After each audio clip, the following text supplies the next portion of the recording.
Shalom saudara yang terkasih dalam Kristus Yesus. Salam jumpa dalam program Tuhan adalah Gembalaku.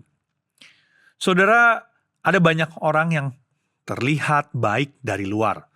Orang ini rajin, sopan, religius, disiplin. Namun pertanyaannya adalah, apakah kebaikan itu cukup untuk membawa seseorang masuk ke dalam hidup yang kekal?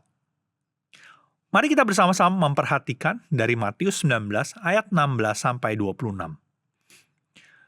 Ada seorang datang kepada Yesus dan berkata, "Guru, perbuatan baik apakah yang harus kuperbuat untuk memperoleh hidup yang kekal?" Jawab Yesus, "Apakah sebabnya engkau bertanya kepadaku tentang apa yang baik? Hanya satu yang baik. Tapi jikalau engkau ingin masuk ke dalam hidup, turutilah segala perintah Allah." Kata orang itu kepadanya, "Perintah yang mana?" Kata Yesus, "Jangan membunuh, jangan berzina, jangan mencuri, jangan mengucapkan saksi dusta.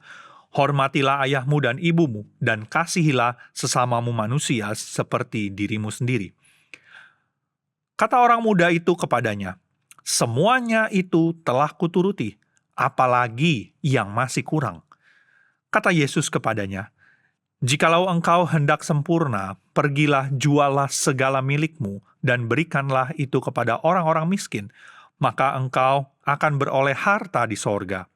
Kemudian datanglah kemari dan ikutlah aku." Ketika orang muda itu mendengar perkataan itu, pergilah ia dengan sedih, sebab banyak hartanya. Yesus berkata kepada murid-muridnya, "Aku berkata kepadamu, sesungguhnya sukar sekali bagi seorang kaya untuk masuk ke dalam kerajaan sorga. Sekali lagi aku berkata kepadamu, lebih mudah seekor unta masuk melalui lubang jarum daripada seorang kaya masuk ke dalam kerajaan Allah." Ketika murid-murid mendengar itu, sangat gemparlah mereka dan berkata, "Jika demikian, siapakah yang dapat diselamatkan?" Yesus memandang mereka dan berkata, "Bagi manusia hal ini tidak mungkin, tetapi bagi Allah segala sesuatu mungkin." Saudara, ada orang yang rumahnya tampak begitu rapih dari luar. Catnya bagus, halamannya bersih. Tetapi ketika dilakukan pemeriksaan lebih dalam, ternyata ada masalah dengan fondasinya. Fondasinya mulai retak. Dari luar semuanya terlihat baik, namun di bagian dasar ada masalah yang belum dibereskan. Demikian juga dengan kehidupan kerohanian setiap kita.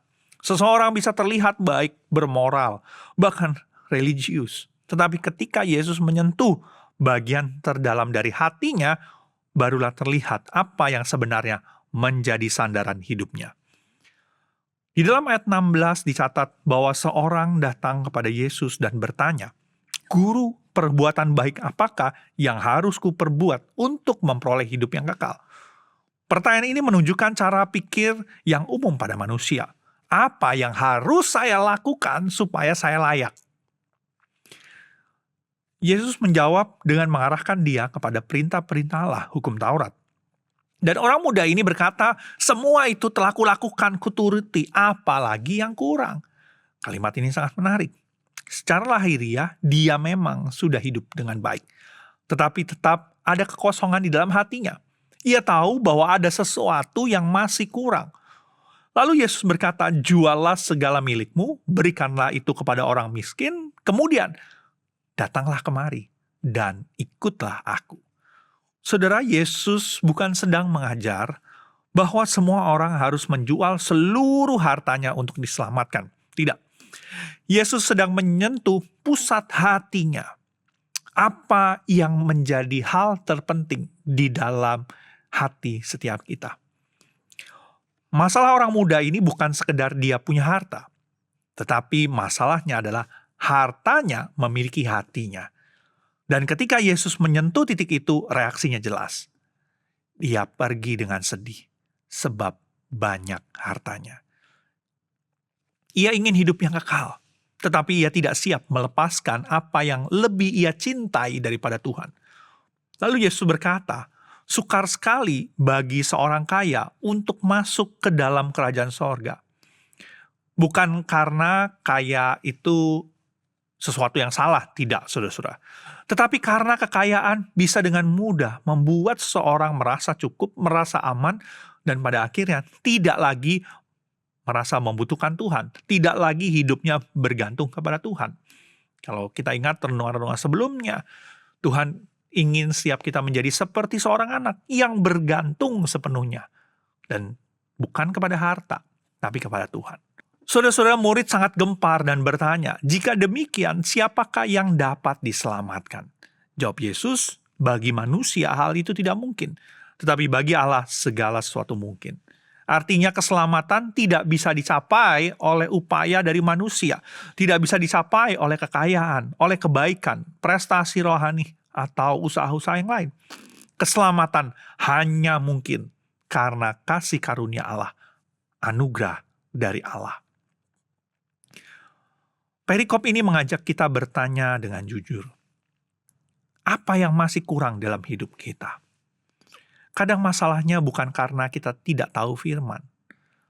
Kadang masalahnya bukan karena kita tidak aktif di dalam hal-hal rohani.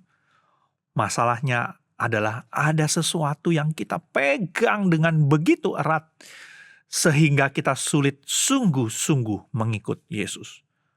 Mungkin bukan uang, tetapi hal yang lain, ambisi, kenyamanan, gengsi, relasi tertentu, kebiasaan tertentu, status. Yesus tahu tepat bagian mana yang paling sulit kita serahkan. Dan seringkali justru di situ ujian sejati dari murid-murid Kristus.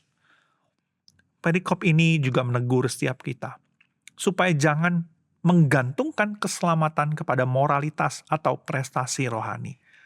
Mari kita ingat, kita diselamatkan bukan karena kita cukup baik atau karena kita layak, tetapi karena Allah yang penuh kasih karunia sanggup melakukan hal yang tidak mungkin bagi manusia. Allah yang memberikan keselamatan itu kepada setiap kita. Saudara terkasih, orang muda itu datang kepada Yesus dengan pertanyaan besar, tetapi ia pulang dengan sedih karena dia tidak rela menyerahkan yang paling menguasai hatinya. Kiranya itu tidak terjadi kepada setiap kita. Mengikut Yesus bukan soal menambahkan Tuhan di dalam hidup setiap kita, tetapi menjadikan Dia yang terutama di atas segalanya. Hari ini, mari kita datang kepada Tuhan dengan hati yang jujur. Dan jika ada sesuatu yang mungkin masih kita pegang erat, yang hal itu membuat kita lebih mencintai apa yang kita pegang itu daripada Tuhan, mari kita lepaskan. Mintalah Tuhan menolong kita untuk melepaskannya. Karena hidup yang sejati ditemukan bukan saat kita memegang dunia, tetapi saat kita sungguh-sungguh mengikut Kristus Tuhan Yesus. Mari kita bersatu dalam doa. Ya Tuhan, saat ini kami datang ke hadapan-Mu. Kalau mungkin selama ini kami sudah menjadi Kristen, kami datang ibadah, kami melayani, kami melakukan banyak hal rohani. Tapi biarlah setiap kami boleh ingat, hal itu kami lakukan karena kami mencintai Engkau, bukan karena kami berharap untuk dilayakkan, sehingga kami diselamatkan. Tuhan, kami memperoleh keselamatan, bukan karena usaha kami, tetapi karena anugerah dari-Mu. Kalau mungkin saat ini ada sesuatu yang menguasai hati kami selain Engkau, Tuhan tunjukkanlah kepada setiap kami. Dan tolong kami untuk bisa melepaskannya. Karena kami mau hanya Engkaulah yang menguasai hati kami. Karena Engkaulah yang menyelamatkan setiap kami. Tolonglah kami Tuhan, supaya tidak menjadi seperti orang muda yang kaya itu. Biar kami boleh sungguh-sungguh menjadi pengikut-pengikut-Mu, menjadi anak-anak-Mu. Pimpinlah hidup setiap kami. Inilah diri kami ya Tuhan, kami serahkan ke dalam tangan-Mu. Di dalam nama Tuhan kami, Tuhan Yesus, Allah kami yang hidup, kami berdoa dan mengucap syukur. Amin. Tuhan Yesus memberkati.